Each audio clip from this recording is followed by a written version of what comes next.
Bolsonaro has been indicted again for moving $30 million and accused of financing what they say are coup-like actions against national sovereignty in the United States. Yes, that's exactly what you saw. The federal police identified movements of $30 million in Bolsonaro's accounts between March 2023 and February 2024. The federal police, COAF, classified the transactions as atypical. $6.6 million went to what amount? Defense attorneys and the federal police allege that Bolsonaro transferred another $2.1 million to Eduardo Bolsonaro to finance U.S. actions against the government. Michelle Bolsonaro received $2 million, which the federal police said was to protect funds from judicial seizure. And the federal police report also shows $18.3 million in legal financial investments, legal in CDBs and RDBs. So, let's start with Alexander Ramajam, who happens to be a federal deputy and also a federal police officer. Let's go. Charges against Jair Bolsonaro. He's already tired of publicly claiming this money was donated. Nothing like that. Not a single cent of it is the result of theft of public funds. He can use the money however he wants. It was donated, it's declared, there's nothing wrong with it. What's this story now, Ramajam? Now Bolsonaro is financing a coup in the United States. Exactly, Sarau. This is donated. It was that PIC's donation that Bolsonaro didn't even ask for. Allies asked for it. They started asking for a crowdfunding campaign that apparently raised 17 to 18 million more than the crisis that's unfolding, the persecution of Bolsonaro, which everyone recognizes as such. And the great right-wing leader that he is, who brings crowds to the streets, and today, he's not stuck at home and can't speak. This report you published only exposes someone who actually received this volume of donations, spent a portion, a considerable portion, and is spending it on his legal defense. She stole one part, the rest was passed on to his wife. There's no irregularity, no embezzlement, no public funds.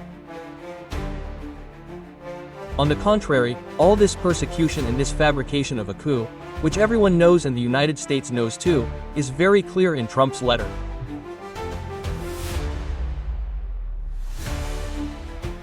One of the issues he asks for there, in Trump's letter, is democratic normality, respect for other powers, free elections, freedom of expression, and that this coup action is a global embarrassment for Brazil. He even says leave Bolsonaro alone. Today they're putting Bolsonaro, Eduardo, in this new action, a new indictment, precisely because Eduardo Bolsonaro is spreading the truth abroad.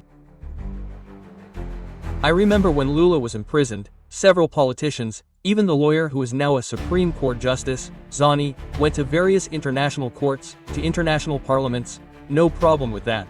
Now, for the right, there it is. And why?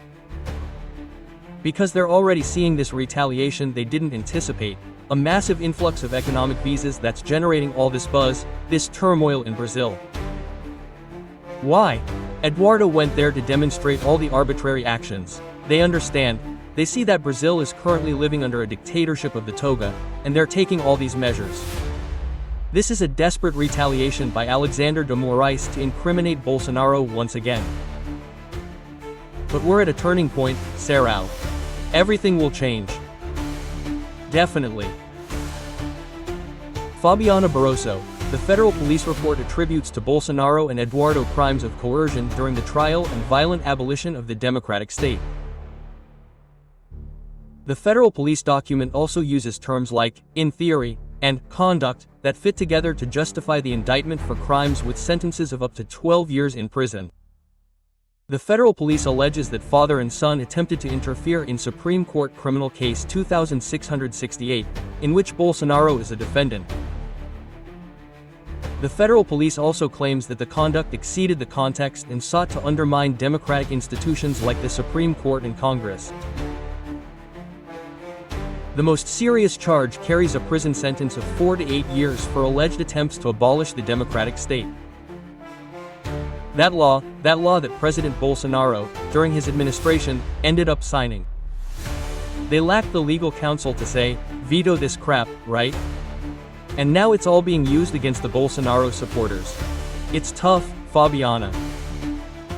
It's tough, Sarah. But I honestly think that if it weren't for this law, they would have found a way anyway. This fate of persecution against President Bolsonaro was already set in stone, right? He angered a lot of people. That's more than proven. These leaked audios in this case only show that there was no organization, no planning. Quite the opposite, right? A lot of internal fighting and things that happen in any family. If you say it's not a lie, right?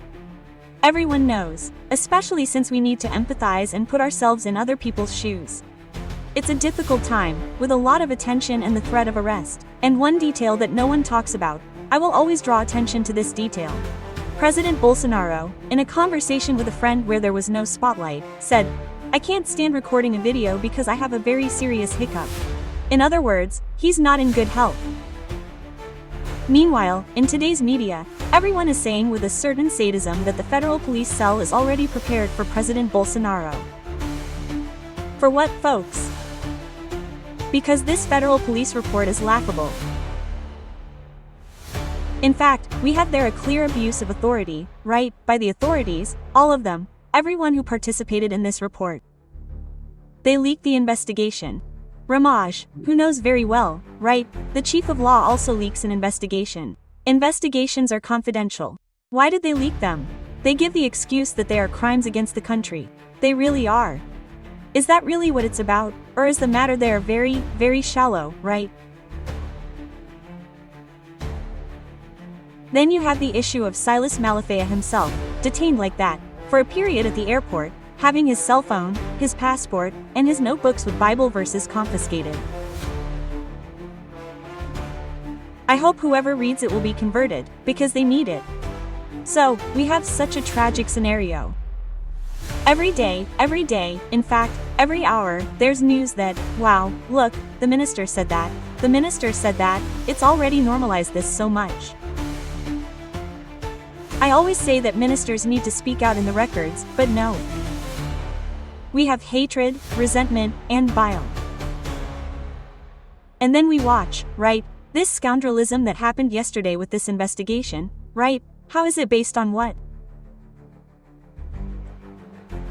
Because there are paragraphs, there are chapters, of everything the federal police found on President Bolsonaro's cell phone, right, which is in relation to that seizure of President Bolsonaro's cell phone. And then there's this, like, the part that is shockingly ridiculous is the issue of the asylum request. Asylum is a right of every person, okay? In Article 14 of the UN, we are signatories to the Rome Convention. We have, or would have, constitutional guarantees for this to actually happen, right? For someone to feel politically persecuted, go there, okay? Also, in the Federal Construction Department, Article 4, Section 5. Well, there's also the guarantee that you can take all possible measures to save yourself.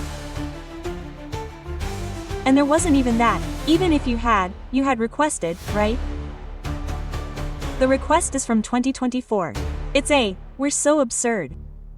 It wasn't a request at all. It was a draft of one, a request that never happened. We still have confirmation from the Argentine government that this request never arrived. So, where's the obstruction of justice? Where's the escape attempt? If President Bolsonaro has always been willing to seek justice, it's the same thing with Malafa himself. When did Malafa not make himself available, right? Only today did he return to the federal police, exercising his right to remain silent as advised by his lawyer, because he didn't have full access to the investigations. So, only Globo News has full access to the investigations because yesterday, after they discovered Malafa's cell phone, which he gave the password to, there were contacts on it, and Globo started calling these people and inquiring about their relationship with Silas Malafia. Guys, to what extent do we use this? These are violations upon violations. And the most serious thing about this is that they're not just ignoring human rights, but criminalizing human rights. So, if you do something that defends inherent rights, including natural rights, you could be criminalized. It's absurd. It's crazy, right? And today, Malafea was tortured. Imagine forcing him to remain silent. Wow, that's tantamount to torture. The point is to really destroy, right? People are exaggerating. Let's now return to the issue of President Bolsonaro's non-existent asylum request. Attorney Paulo da Cunha stated that Bolsonaro did receive a suggestion for Argentine asylum, but that was over a year and a half ago, and the president promptly rejected the proposal. Quote, "Flight was never an option." That's what Bolsonaro's defense attorney stated, highlighting that the former president remained in the country and participated in all legal proceedings and also in all public events on the street. Bolsonaro was never afraid of anything. He's always welcomed by the people, unlike many authorities here in Brazil. But Justice Alexander de Moraes is pointing to a supposed asylum record that was allegedly saved on Bolsonaro's cell phone in February 2024. This reference was also found on Bolsonaro's phone, 2 days after the federal police operation. The Argentine government denies having received any formal asylum request from the former Brazilian president. And the Supreme Court justice gave the defense 48 hours to explain the document and accuses them of violating precautionary measures due to their social media activity. José Carlos Sepúlveda, mixing up all this action, indictment, this whole movement against Bolsonaro, at the very least, political persecution, right? I think one of Alexander Moraes' skills is, from the beginning, to have created a web of investigations that all hang on each other.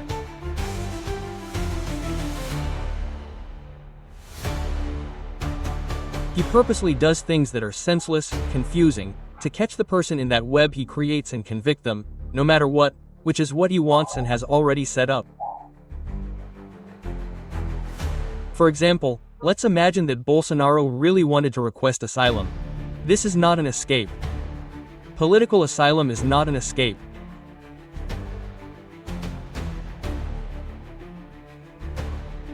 It's a right, as Fabiana Barroso said, it's a right that a person has to make that request because for several reasons, among which the reason given there is that he feels politically persecuted. But there's more. In 2024, there were no restrictive measures against Bolsonaro. He's talking as if this request had been made now. In fact, there was no request. It's just a digital document that's there, that someone sent or created themselves, but then abandoned.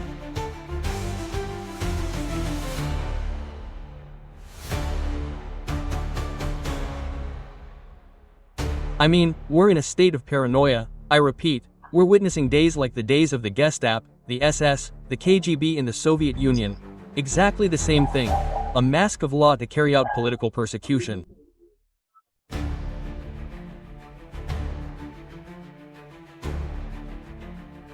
That's what we're witnessing.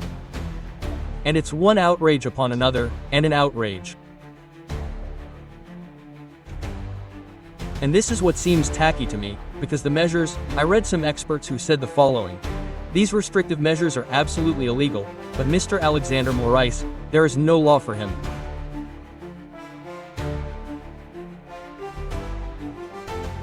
He is a person, as Christopher Landelu said, who took power dictatorially. And as Mary Grade said, he is a Chavez of Brazil. He took power, he rules everything, and there is no law, there is no constitution, there is nothing. Now I'll tell you something I can't understand. We have in the Supreme Federal Court someone who has been internationally sanctioned as a human rights violator. He continues to violate human rights, for example, in this persecution of Bolsonaro, but his peers stand there talking as if everything is normal and as if they weren't dealing with an internationally sanctioned person.